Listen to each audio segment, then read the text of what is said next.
The students learned from that second discussion? What they learned from the second discussion.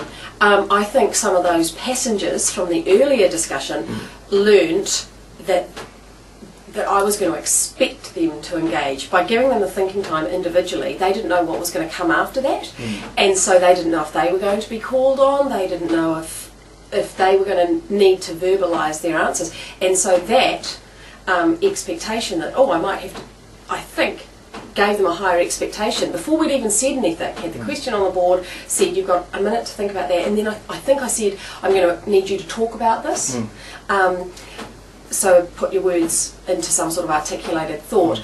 They didn't know which one of them I was going to call on, and because they're kind of new to having me, they didn't know it was going to be a think, pair, share, and that they would be talking in the safety of actually a pair. So if they thought, oh my goodness, I'm going to have to say something to the class, I think straight away the expectation on them to engage, to process some thought and to have an answer ready was much higher. And I think the engagement was there when they did get the chance to talk in their pairs. They suddenly realised, oh, I'm not going to have to talk in front of the whole class, this is going to be safe. And so they, I think there was a high degree of vibrancy, even when they'd only had a minute to talk about it with one another. You know, they'd thought about it and then they talked about one another. Much higher degree of vibrancy and engagement, and I think enjoyment.